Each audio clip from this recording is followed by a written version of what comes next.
সম্মানিত ভাই ও বোনেরা, আজকে আমরা শুনব এক অসাধারণ ঘটনা, অল্প খাদ্যেও আল্লাহর বরকত। একদিন এক সাহাবীর ঘরে অনেকজন অতিথি আসলেন, কিন্তু খাবার ছিল খুবই অল্প। সাহাবী ভাবলেন, এই সামান্য খাবার দিয়ে সবাইকে খাওয়ানো সম্ভব নয়। তিনি চিন্তিত হয়ে পড়লেন এবং রাসূলুল্লাহ সাল্লাল্লাহু আলাইহি ওয়াসাল্লামের কাছে বিষয়টি জানালেন। নবীজি তাকে শান্ত করলেন এবং বললেন, খাবারের উপর আল্লাহর নাম নাও এবং সবাইকে একসাথে খেতে বসাও।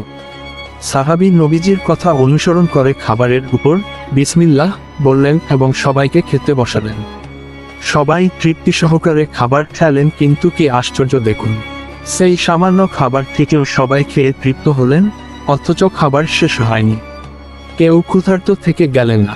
এই ঘটনা আমাদের শেখায়, যখন আমরা আল্লাহর উপর পূর্ণ বিশ্বাস রাখি, তার নামে শুরু করি, তখন অল্পতেও আসে অগণিত বরকত। এই ছোট ঘটনা আমাদের মনে করিয়ে দেয়, ঈমান এবং ভরসা থাকলে অসম্ভবকেও সম্ভব করা যায়।